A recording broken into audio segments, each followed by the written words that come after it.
6월 둘째 주 주일 예배로 하나님께 드리겠습니다.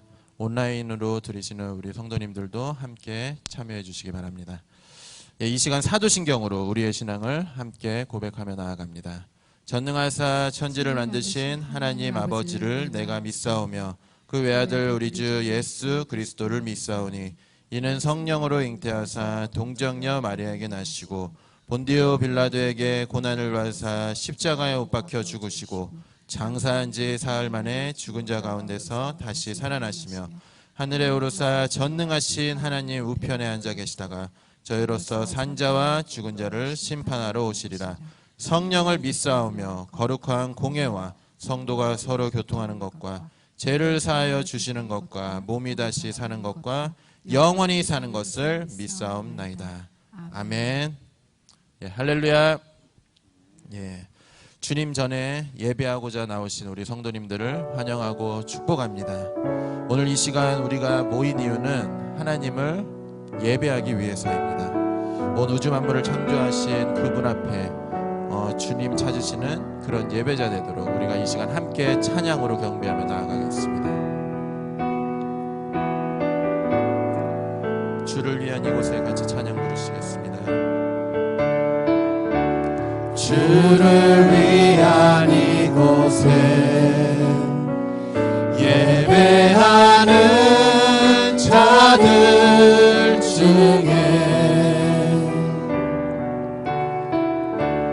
그가 찾는 이 없어 주님께서 슬퍼하시네.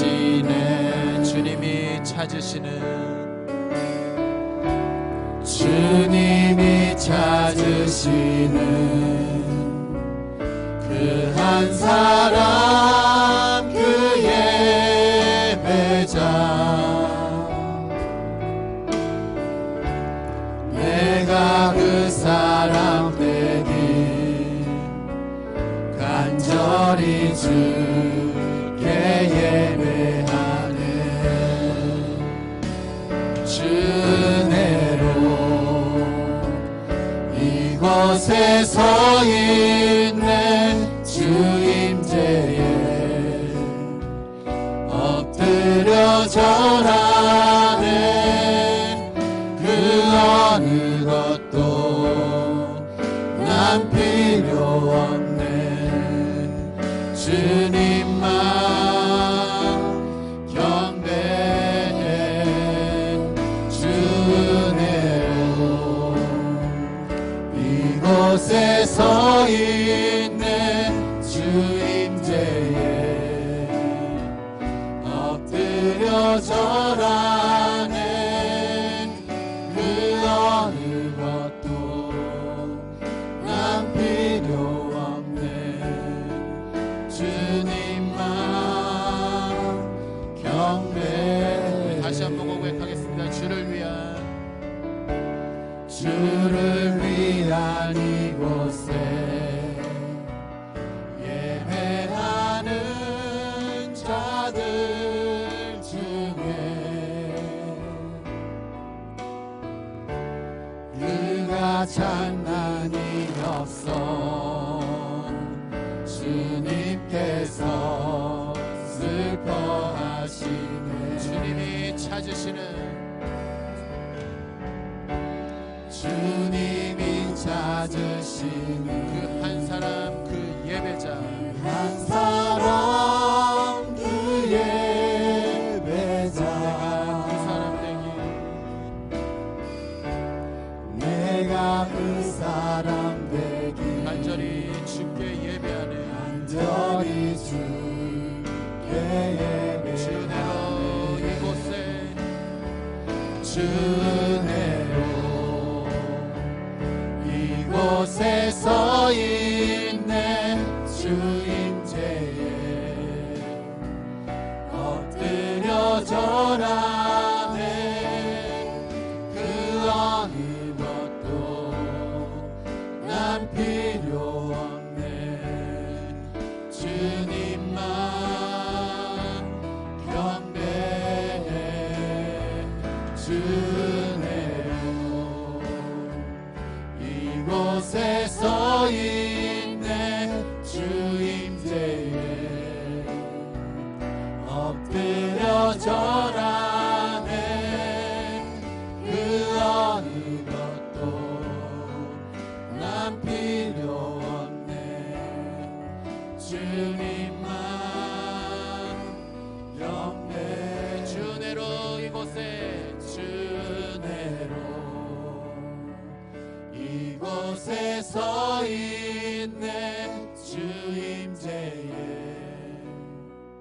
엎드려 절하네 그 어느 것도 난 필요 없네 주님만 경배해 주내로 이곳에 서 있네 주임제에 엎드려 절하네 그 어느 것도 난 필요 없네 주님만 경배해. 아멘. 오늘 이 아침에 예배의 자리로 나온 우리 성도님들이 또 주님만을 바라보며 오직 주님만을 경배하는 그런 시간 되기를 간절히 바랍니다. 우리 이 시간 함께 힘차게 박수 치면서 갈 길을 밝히 보이시니 찬양하시겠습니다.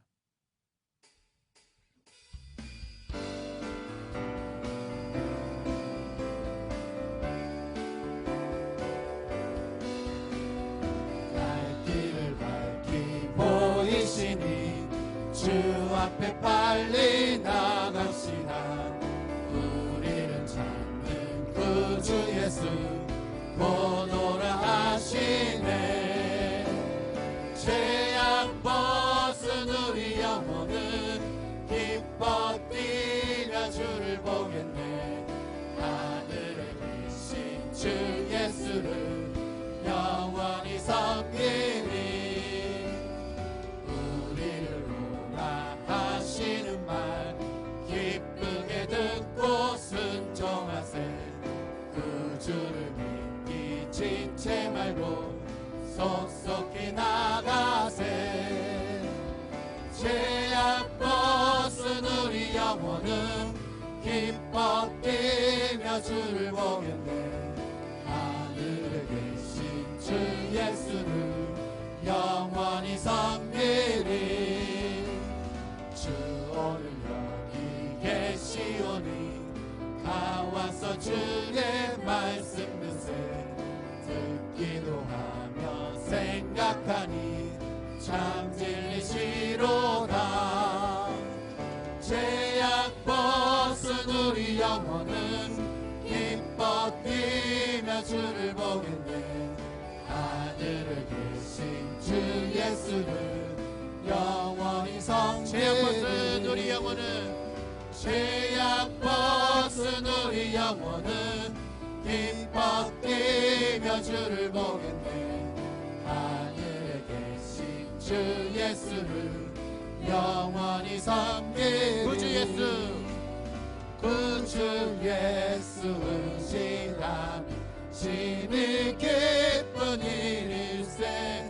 영생 허락받았으니 의심할 주 없도다. 예수 예수 믿는 것은 받은 증거 많도다. 예수 예수 귀한 예수 믿음 구주 예수 의지하여 구주 예수 의지하여 죄악 벗어버리네. 안위 받고 영생함 주께 모두 얻었네. 예수 예수 믿는 것은 받은 증거 많도다. 예수 예수 귀한 예수 믿음 더욱 주소서. 구주 예수 의지하여 구원함을 얻었네. 영원 지나도 주여 함께 하소서. 예수 예수 믿는 것은 받은 증거 많도다. 예수 예수 귀한 예수 믿음 더. 예수 예수 믿는 것은 예수 믿는 것은 받은 증거 많도다. 예수 예수 귀한 예수 믿음 더욱 주소서. 주 예수님을 믿고 구원받은 증거가 넘쳐나는 그런 오늘 예배가 되시기를 간절히 바랍니다. 자와 온 성도가 서로 연결되어 믿음 안에서 성령 안에서 어떠한 방해와 핍박과 환난이 와도 믿음과 사랑의 반석 위에 세워주시기를 원하옵니다. 이 지역에도 코로나 감염증으로 고통을 받고 목숨을 잃는 사람들이 많이 생겨나고 있습니다. 사랑하는 하나님의 자녀들을 주님께서 안위하시사 환난이나 고통이 또한 고난이 오지 않도록 지켜보하여 주시옵소서.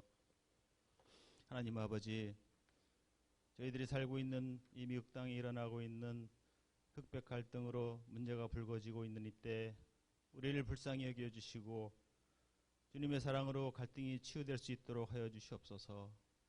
저희들의 모국인 대한민국도 긍휼히 여겨주시옵시사 정치, 경제, 통일 등 산적한 문제들을 주님의 계획에 따라 올바른 길로 해결되어 나갈 수 있도록 인도하여 주시옵소서. 부족하고 죄 많은 저희들이 하나님 아버지 선하시고 인의하심을 알게 하여 주시고 비록 여러 가지 사정으로 교회에 나오지 못하는 성도들 많지만 어느 곳에 있든지 하나님 아버지를 늘 사랑하며 감사하고 기도하기를 원하옵니다. 가족 간, 이웃 간도 사랑으로 엮어주시고 은혜 주시어 이 어두운 터널을 믿음 가운데 통과하게 하여 주시고 성도들의 사업장에는 지혜와 능력을 주시어 물질적으로 어려움이 없이 형통케 하시옵시고 직장에서는 동료들과 화목하며 사랑과 정을 나누고 나아가 그리스도의 향기를 풍기는 성도가 될 수 있도록 하여 주시옵소서. 이 시간 말씀을 증거하시는 목사님과 함께 하시어 하늘의 영역을 내려주시사 권능의 빛으로 둘러주시옵시고 또한 입술에 권능을 주시어 힘있고 살아있는 말씀이 저희의 마음에 빛으로 들어와 메마른 저희 영혼의 생명의 단비를 내려주듯 활력과 성기를 주시옵시고 또 은혜와 충만함으로 세상을 살 때 어둠에 굴하지 않고 승리의 삶을 살 수 있도록 도와주시옵소서. 이 원근 각지에서 찬양과 예배를 드리오니 저희들의 예배를 흠양하여 주시옵시고 모든 시험과 환난, 질병을 물리쳐 주시옵소서. 믿어지는 믿음을 주시옵시고 성결될 수 있는 능력을 주시옵소서. 하나님 아버지 감사합니다. 감사드리오며 저희를 구원해 주신 예수님 이름으로 기도드렸습니다. 아멘.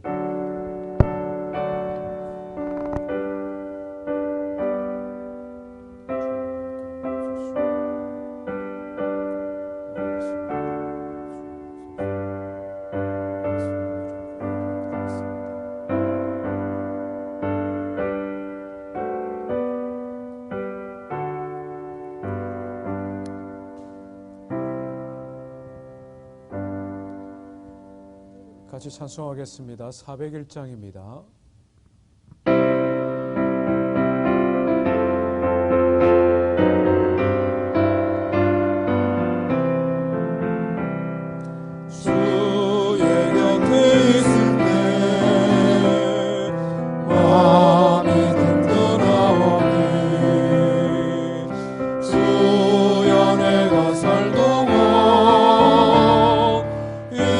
인도하여 주소서.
하소서.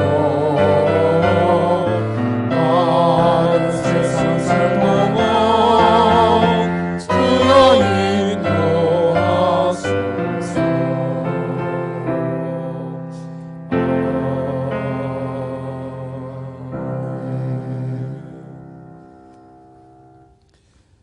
이 시간 우리 하나님의 말씀을 함께 나누기를 원합니다. 지난주 말씀을 잠깐 뒤돌아 보았으면 하는데요. 안식일의 주인 되신 예수님에 대해서 우리가 말씀을 나누었습니다. 주의 날이라는 이 단어 자체가 주일의 주인은 예수님이시구나, 이것을 우리에게 가르쳐주고 있습니다. 성도들이 주일을 어떻게 지킬 것인가, 가장 중요한 것은 그 마음의 자세가 중요하다, 이걸 나누었습니다. 한번 기억을 다 되새겨 보시면 좋겠습니다. 창조주 하나님을 기억하고 하나님과 함께 쉬는 날, 이 날이 주일이다. 주님을 기억하고 하나님 앞에 예배하는 것 그 자체가 하나님과 우리 사이의 언약 관계의 표징이 된다. 말하자면 결혼 반지와 같아 하는 것 이야기를 했습니다. 주일을 지킬 때의 중요한 원리 중에 하나는 구원의 은혜를 감사하고 부활의 소망을 가지고 하나님을 찬송하는 날, 이렇게 우리가 말씀을 살폈던 것 같습니다. 오늘은 특별히 하나님을 예배할 때 어떻게 예배할 것인가, 이 부분을 조금 더 깊이 우리가 한번 살펴봤으면 좋겠습니다. 하나님의 말씀의 본문은요, 마태복음 12장입니다. 지난주와 똑같이 말씀을 간략하게 살펴보고 창세기부터 요한계시록에까지 예배와 관련된 말씀들을 조금 더 살펴보려고 합니다. 마태복음 12장 9절에서 21절 말씀을 살펴보시면 또 다른 안식일 날 예수님께서 회당에 들어가셔서 한쪽 손이 마른 사람, 아마 편마비 환자 같습니다. 예수님을 죽여버려야 되겠다, 이런 생각을 품을 만큼 유대 사회에서 안식일을 어떻게 지키느냐 하는 것은 아주 중요한 이슈가 되는 것을 보게 됩니다. 그때 예수님께서는 한마디로 그들의 모든 논쟁을 이렇게 마무리 지켜버리시는데요. 12절 말씀입니다. 한번 보십시오. 사람이 양보다 얼마나 더 귀하냐. 그러므로 같이 합시다. 시작. 안식일에 선을 행하는 것이 옳으니라. 안식일에 선을 행하는 것이 옳다. 그렇게 말씀하시면서 이 논쟁을 마무리 지으시는 것을 보게 됩니다. 예수님이 말씀하는 안식일의 선이 뭘까? 이게 우리가 아주 중요한 주제가 될 것 같습니다. 우리가 주일날 하는 모든 우리의 행위들, 주님 전에 나와 예배하는 것, 가족들과 함께 식사하는 것, 또 목장 모임을 하는 것, 동료들과 함께 운동하는 것, 또 쉬면서 드라마를 보든지, 가족들이 영화를 보든지, 아니면 자녀들이 게임을 하든지, 미루었던 집안 일들을 하는 다양한 주일날 우리가 하는 여러 가지 다양한 행위들이 있다는 거죠. 그것을 일일이 무엇이 선하냐, 무엇이 악하냐 이렇게 하나씩 다 언급하는 것은 쉽지를 않습니다. 그리고 예수님께서도 굳이 그렇게 하시지 않았습니다.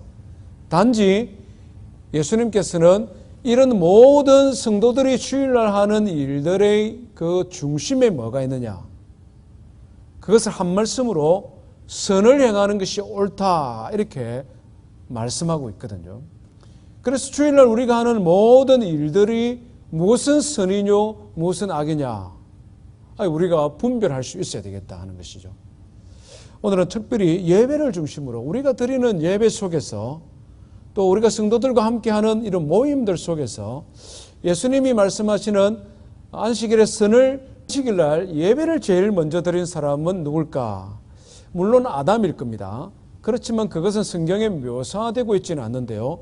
아담의 두 아들 가인과 아벨이 하나님 앞에 제사 드리는 것을 성경은 기록을 하고 있습니다.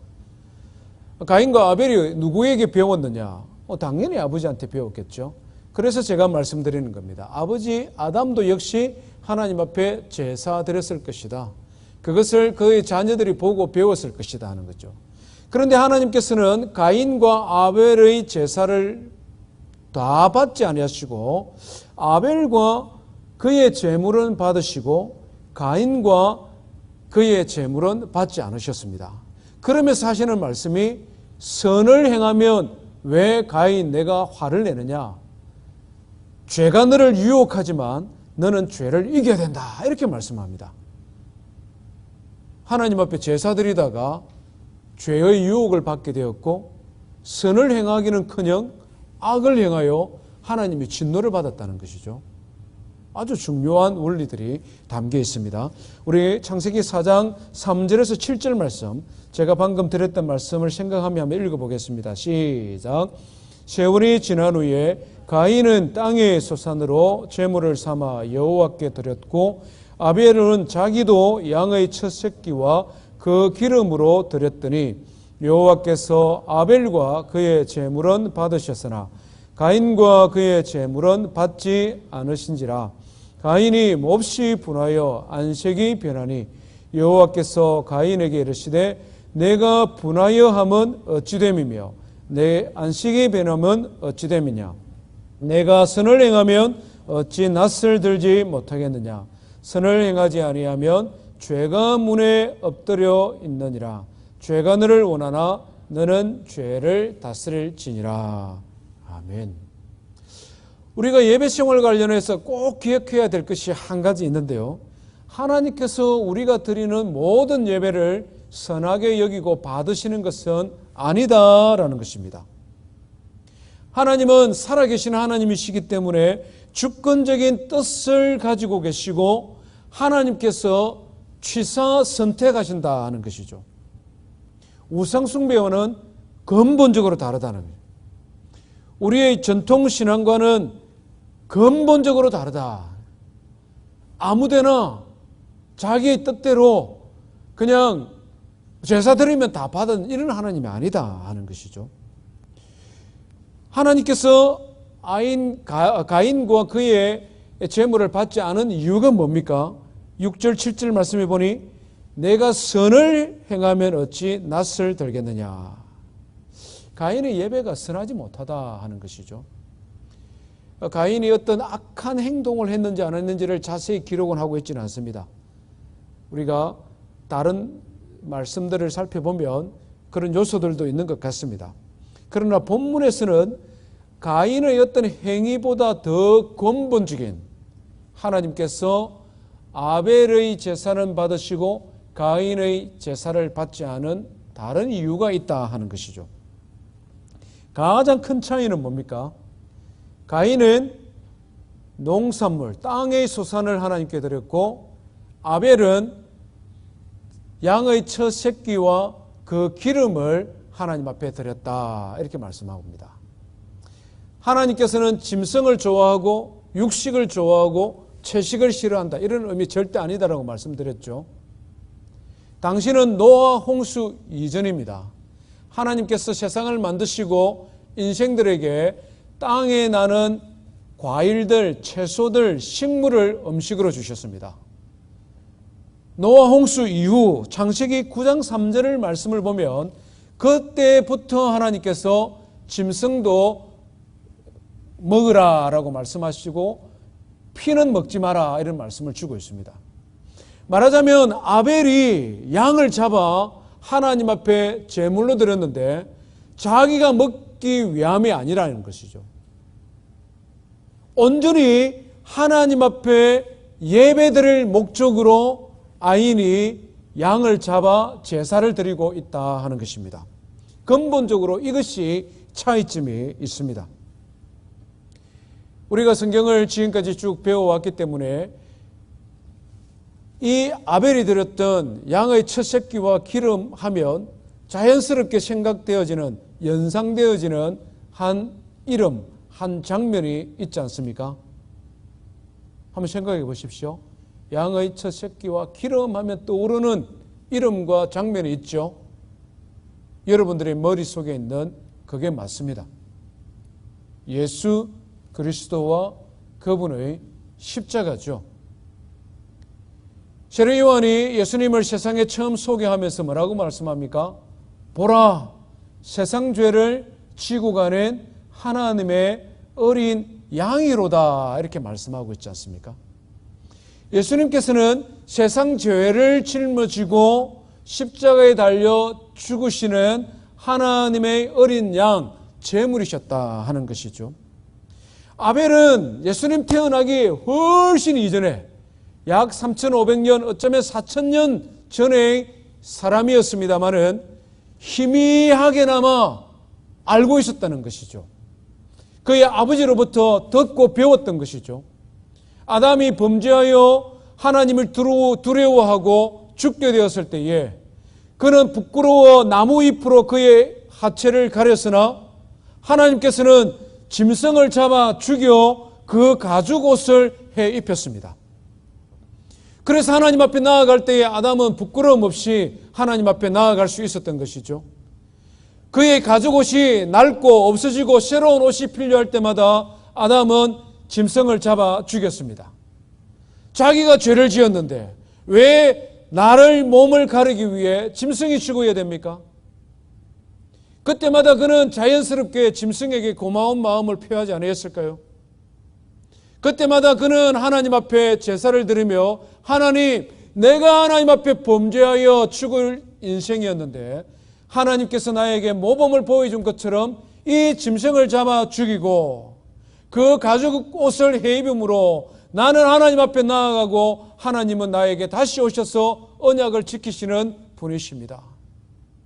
이 짐승의 피와 그 몸이 나의 죄를 사하였습니다. 우리 원시 복음이라고 그러죠. 아벨은 아버지 아담이 하는 것을 보면서 그걸 자동적으로 배우게 되는 것이죠. 히브리서는 이것을 우리에게 예수 그리스도를 통하여 온전히 이루어졌다 이렇게 말씀하면서 히브리서 11장 4절에 아벨이 믿음으로 말미암아 더 나은 제사를 드림으로 성경이 이렇게 표현하고 있습니다. 창세기 4장이 우리에게 가르쳐주는 예배의 중요한 원리는 뭡니까? 하나님께서 받으시는 예배가 있고 받지 않는 예배가 있는데 하나님께서 받으시는 예배는 대속 제물이 필요하다는 것이죠.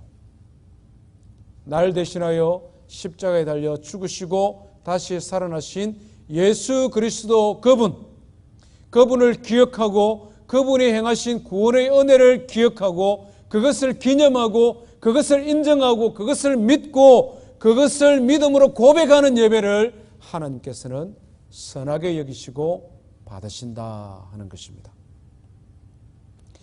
두 번째 예배에 대한 교훈은 또 출애굽기의 말씀인데요. 출애굽기 32장을 한번 펼쳐 주십시오. 가인과 아벨이 드렸던 예배는 개인적인 예배의 예시라고 하면 출애굽기는 이스라엘 민족 공동체가 하나님 앞에 드리는 예배를 기록하고 있는데 출애굽기 32장에 보면 그들이 하나님 앞에 드리면서 결정적인 실수를 하는, 그래서 하나님의 진노를 받는 모습을 기록을 하고 있습니다. 창세기 32장의 배경이 뭐냐면 모세가 하나님 앞에 기도하기 위해 시내산에 올라갔습니다.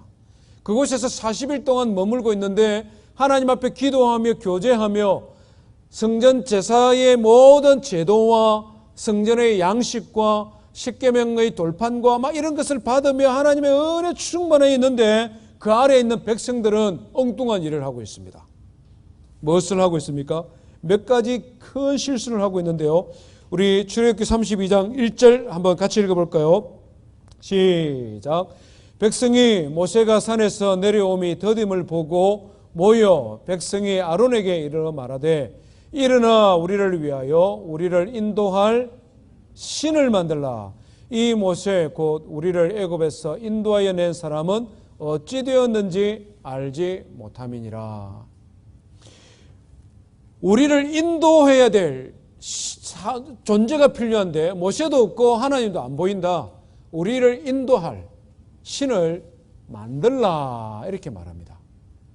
하나님을 예배하는 것이 아니라 하나님을 창조하고 있는 것이죠.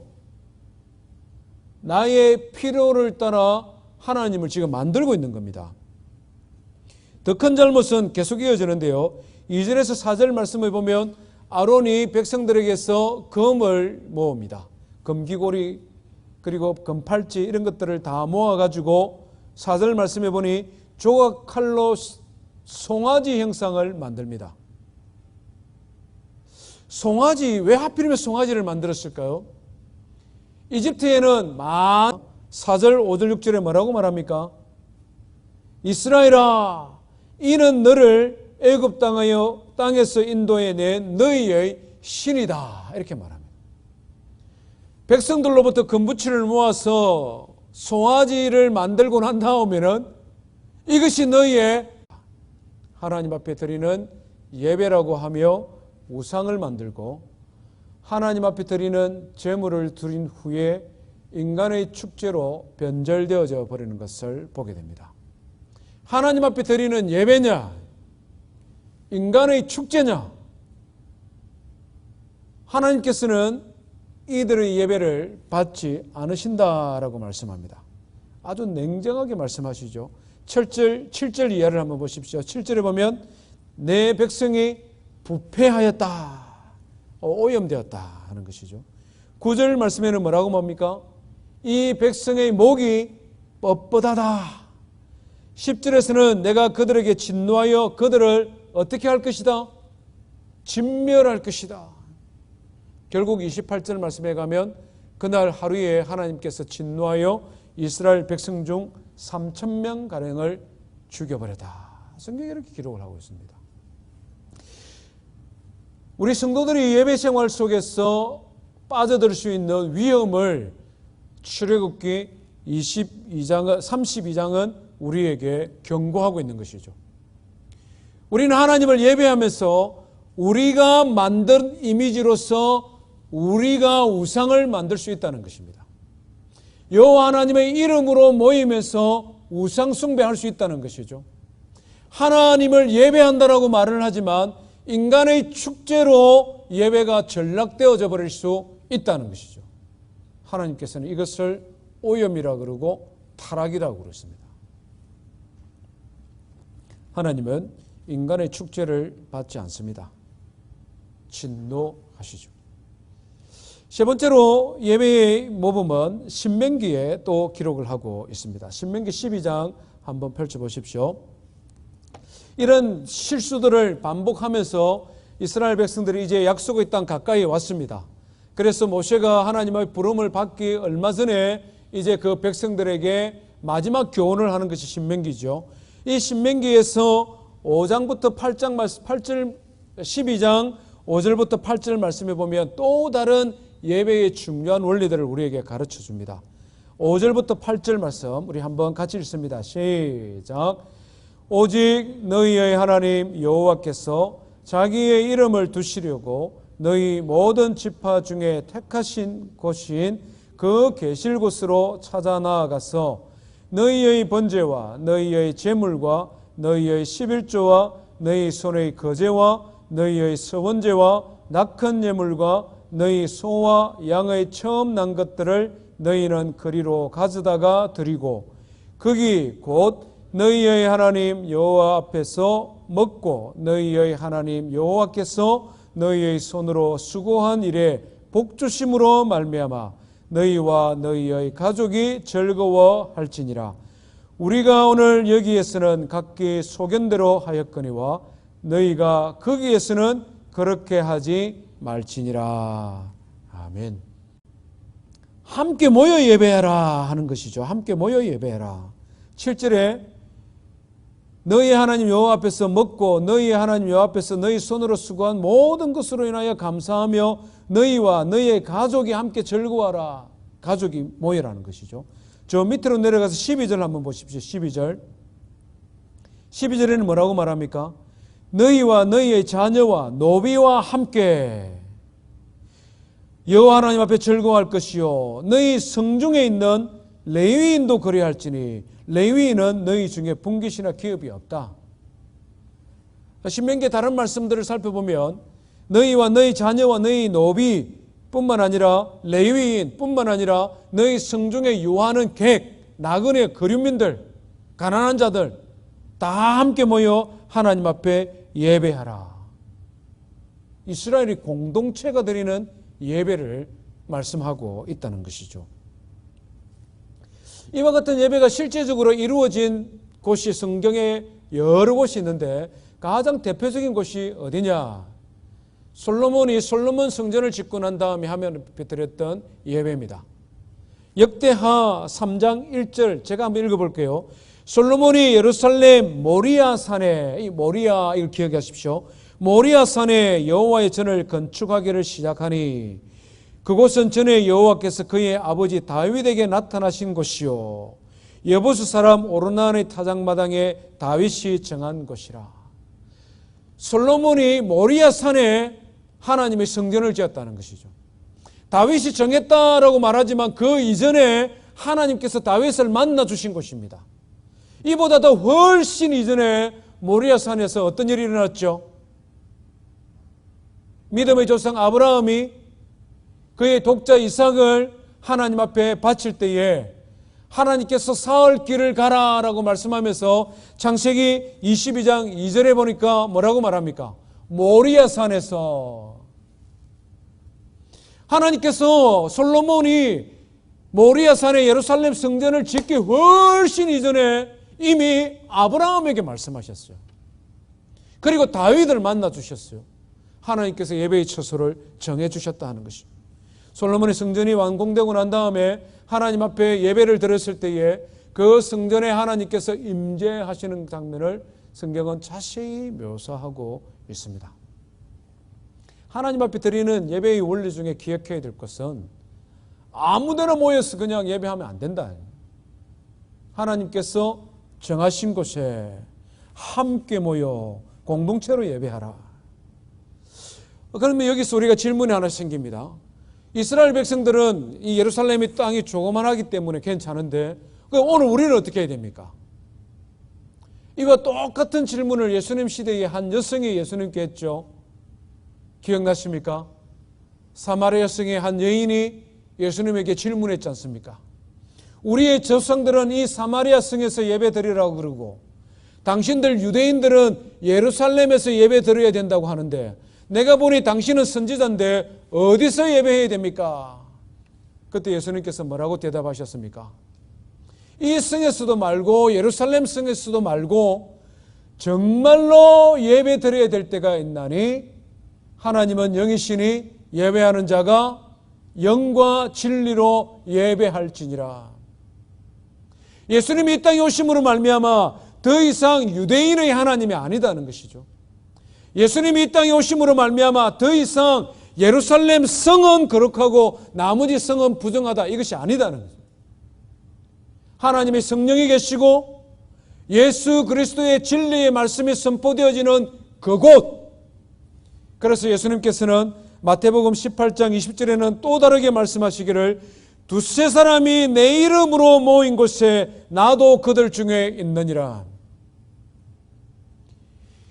예수 그리스도의 이름으로 모인 곳에 그곳에 하나님의 성령이 계시고 그곳에 예수 그리스도께서 행하셨던 말씀이 온전히 선포되어지고 그곳에서 예수 그리스도의 이름이 높아지는 곳이면 어디든지 예배 드릴 수 있고 그 예배는 하나님께서 받으신다.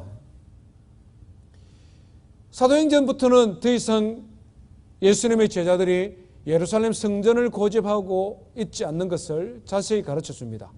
오순절 성령 강림 이후에 사도행전 2장 46절 말씀해 보니까 성령의 충만함을 받은 사람들이 뭐라고 말을 하느냐? 날마다 마음을 같이하여 성전에 모이기를 힘쓰고, 성전에서도 모입니다. 집에서 떡을 떼며, 성전과 집이 동시에 나타나고 있죠. 사도행전 8장 이후 예루살렘 교회에 핍박이 생기기 시작하면서부터는 이제는 더 이상 성전 출입을 못하게 됩니다. 그러다 보니 어디에서 모입니까? 시장에서, 회당에서, 각 사람의 마을에서, 집에서. 빌립보 같은 경우에는 바울 사도가 빌립보 강가에서 기도할 곳을 찾아 하나님 앞에 예배를 드렸죠. 빌립보에서는 바울과 실라가 감옥에 갇혔는데 그곳에서 하나님 앞에 예배할 때에 하나님의 천사를 보내주시고 하나님께서 그 예배를 받으시는 것을 보게 됩니다. 서신서를 읽어보면 어떤 장면들이 나옵니까? 본격적으로 성도들이 가정에서 모이기를 시작하죠. 로마서 16장, 고린도전서 16장, 골로새서 4장, 빌레몬서 1장에 보면 이런 말들이죠. 브리스길라와 아굴라의 집에 있는 교회에도 문안하라. 집에 있는 교회에도 문안하라. 자매 아비아와 우리와 함께 병사된 아키포와 내 집에 있는 교회에도 문안하라. 가정교회가 여기서 그 근원을 찾고 있는 것입니다. 환난의 시대에, 핍박의 시대에 이렇게 모일 수 없으니 가정에서 함께 모여 예배했다는 것이죠. 그런데 그 가족들, 그 식구들만 모인 것이 아니라 그 집에 여러 가족들이 가능하면은 조심스럽게 숨어서, 그렇지만 하나님 앞에 공동체로 예배 드려야 되니 조금 집이 큰 사람이든 아니면 목자 목녀 집이든 아니면 믿음이 더 뛰어난 사람들이 초대를 하던 집이든 그 집에서 함께 하나님 앞에 모여 예배를 드렸다는 것이죠. 이탈리아의 로마의 카타콤이든 아니면 터키 지역의 많은 교회의 유적들을 바라보면 그렇습니다. 집을 개조한, 우리 미국에도 그런 교회들 많잖아요. 가정집, 그라지를 개조해서 그곳에서 예배드리는 이런 교회들이 굉장히 많잖아요. 공동체로 함께 모여 예배하는 곳, 그것이 하나님이 기뻐하시는 예배대, 가정에서든지 어느 곳에든지 믿음의 공동체가 성령 안에서 예수 그리스도 중심으로 모여 드리는 예배, 그것이 하나님께서 받으시는 예배다 하는 것입니다. 다음 주에 하나님의 가족, 우리가 모여 같이 예배하는 이 예배 공동체에 대해서 제가 조금 더 한번 깊이 나눌 계획입니다. 마지막으로 예배에 대한 교훈은요, 역시 요한계시록에 나오고 있습니다. 요한계시록은 우리가 잘 아는 대로 이 계시, 종말, 하나님의 진노, 심판, 이것에 우리가 집중하는데요. 요한계시록을 자세히 읽어보면 사실 그거보다 훨씬 더 강조되어지는 것은 하늘의 열린 문을 통하여 보여주시는 하나님 앞에 드리는 구원받은 성도들의 예배입니다. 우리는 자꾸 이 요한계시록의 말씀을 계시, 심판 이렇게 생각을 하는데요. 그것보다 더 강조되는 것은 예배입니다. 하늘의 열린 문들을 통하여 계시록 4장, 5장, 7장, 그리고 하나님의 진노의 나팔, 진노의 이 버튼, 이런 것들이 하나씩 열려질 때마다 천사들이 하나님 앞에 드리는 예배, 24장로들이 하나님 앞에 드리는 예배, 내 생물이 하나님 앞에 드려지는 예배, 이런 예배의 모습들을 쫙 보여주고 있는데요. 마지막 하이라이트는 19장입니다. 19장 한번 펼쳐보십시오. 20장 넘어가면 천국에서 드리는 예배고, 이 땅에서 열린 하늘을 통하여 바라본 예배의 마지막 장면, 요한계시록 19장입니다. 19장에 보면 참 예배의 영광스러움을 기록을 하고 있는데요. 특별히 그 규모가 엄청나다. 하나님 앞에 드리는 예배의 스케일입니다. 19장 1절 한번 읽어볼까요? 시작. 이후에 내가 들으니 하늘에 허다한 무리의 큰 음성 같은 것이 있다. 허다하다. 4절을 한번 보십시오. 4절 말씀에 보니까 24장로와 내 생물이 엎드려. 구약시대의 대표 이스라엘의 12지파죠. 신약시대의 대표 예수님의 12제자. 24장로 이 말은 구약의 구원받은 성도와 신약의 구원받은 성도들의 대표, 이 말씀입니다. 6절도 한번 보십시오. 6절. 내가 들으니 허다한 무리의 음성과 많은 물소리와 큰 우레소리와 같은 소리, 무수히 많은 사람들, 각양다양한 방언을 가진 사람들, 이 사람들이 모여 하나님 앞에 예배한다. 규모가 엄청난 거죠. 두 번째는 이 예배의 중심에는 누가 계시느냐?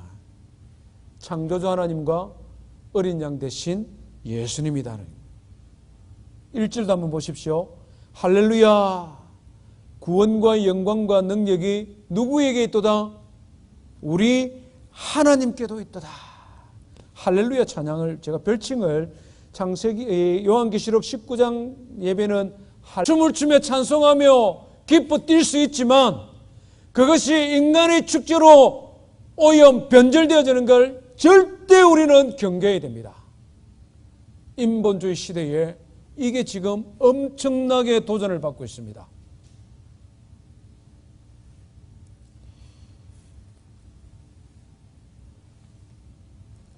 예수 그리스도 이름이 계속적으로 높아집니다. 7절 말씀 보십시오. 우리가 즐거워하고 크게 기뻐한다. 즐거워하고 기뻐해야 돼요. 그런데 인간의 축제가 되어서는 안 된다는. 중심에 누가 계시냐? 그에게 영광을 돌리세 어린 양의 혼인계약이 이르렀고 그의 아내가 자신을 준비하였다.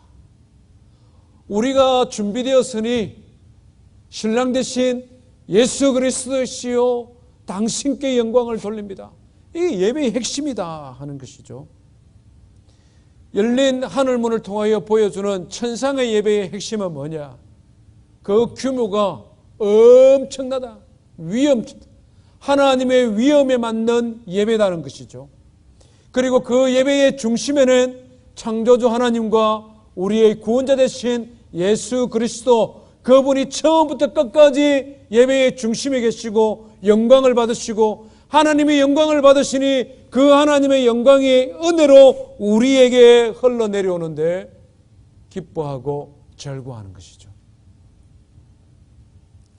우리가 이 땅에서 이런 천상의 예배를 드릴 수 있으면 얼마나 좋겠습니까?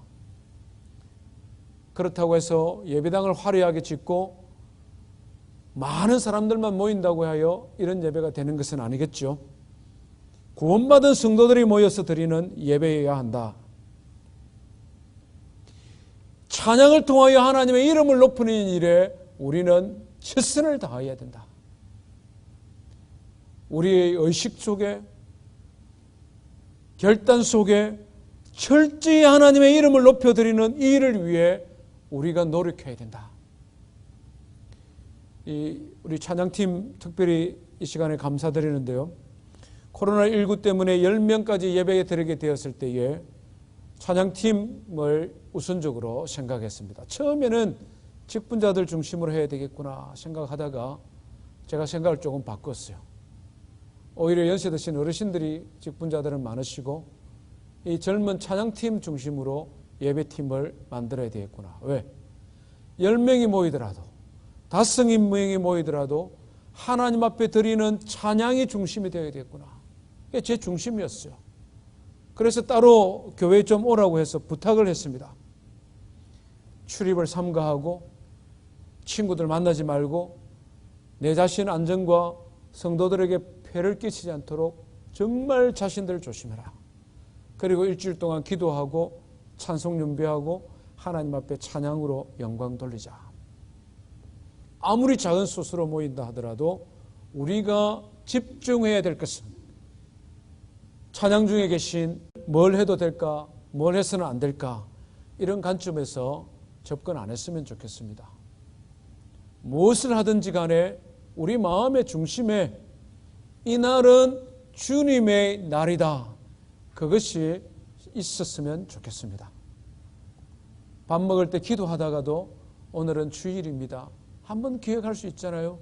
가족들이 앉아서 패밀리 타임 하다가도 오늘 드렸던 하나님 말씀, 오늘 말씀에 마음에 찔리는 거는 있니? 오늘 말씀에 기억나는 부분 뭐야? 말씀 나누면서 하나님 기억하고 하나님의 이름을 높일 수 있지 않겠습니까? 드라마를 볼 수도 있고 친구들과 운동도 할 수도 있고 맛있는 거 사 먹을 수도 있고 땀 흘려 잔디를 깎을 수도 있고 우리가 일상의 삶에서 누릴 수 있습니다. 주님이 우리에게 주신 자유고 은혜이지 않습니까? 그러나 그 중심에 주인 되신 예수 그리스도와 영광 받으실 하나님이 있느냐 없느냐.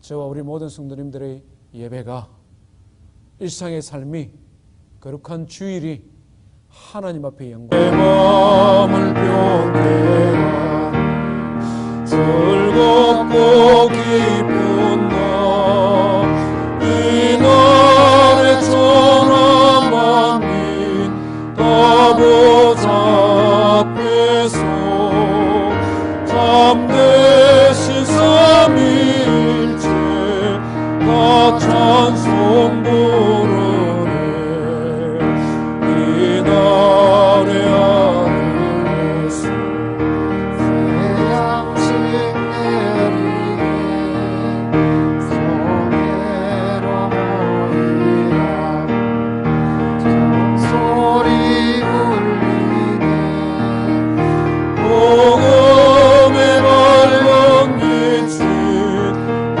세상 비치며 또 영생물이 홀로 지원케 하시네 이 주일 지키고 세월에 임어서 영원히 쉬는 곳에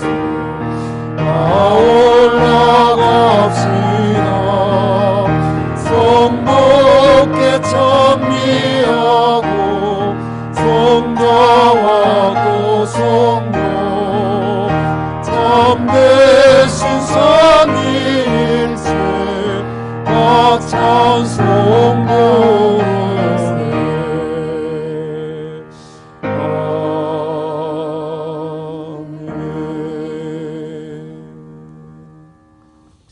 하나님 앞에 예배드리며 귀한 예물 드렸습니다. 주정헌금과 선교 예물과 11조 예물, 건축 예물, 감사 제목을 담아 감사 예물 드렸습니다.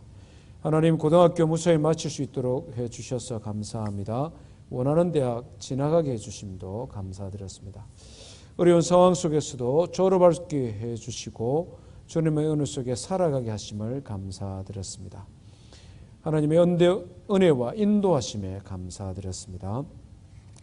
지켜 보호하시는 하나님의 은혜에 하중주간 가정과 교회를 지켜주신 하나님께 그리고 여러 성도님들 범사에 감사드렸습니다. 교회 중 광고 말씀드립니다. 주보를 참고해 주십시오. 2부 예배 후에 전반기 재직회로 모이겠습니다. 전반기 결산, 후반기 계획 또 중요한 안건도 있습니다. 우리 많이 가능하신 분 꼭 참여해 주십시오. 초등부 여수그룹 청년 목장 예배들 기억해 주시고 자녀들 잘 참여할 수 있도록 그렇게 또 도와주시면 좋겠습니다. 다 같이 일어나셔서 302장 1절 찬송 부르겠습니다.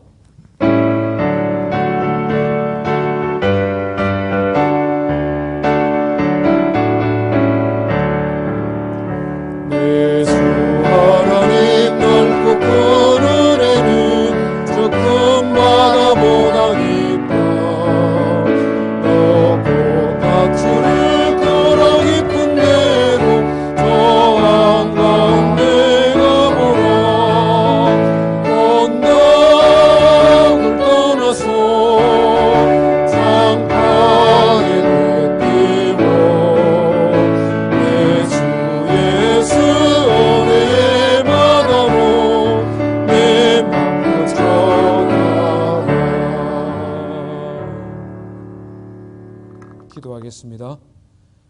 사랑과 은혜가 충만하신 살아계신 하나님 아버지, 주의 날을 허락하여 주시고 주의 전에 나와 예배할 수 있도록 구원하여 주셔서 감사합니다.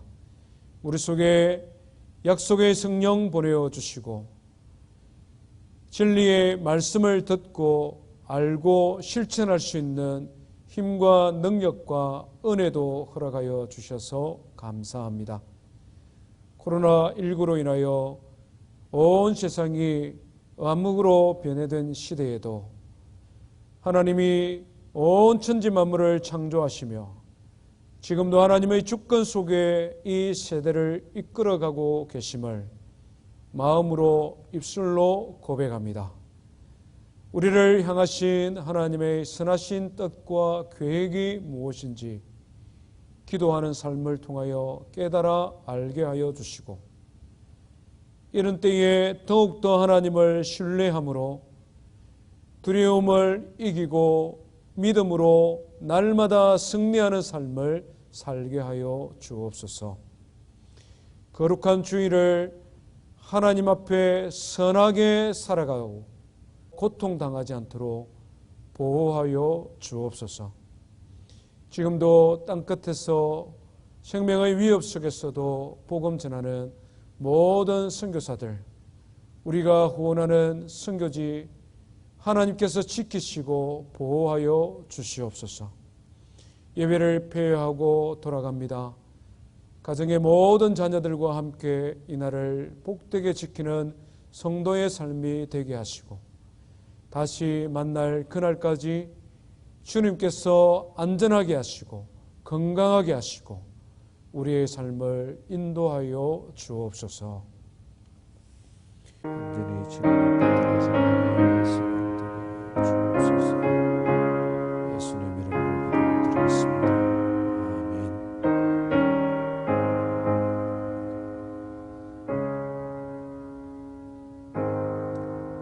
예, 이상으로 주일 예배를 마쳤습니다. 주일 악수는 자제하시고요. 서로 눈으로 인사하시고 한 주간 건강하시기를 바랍니다.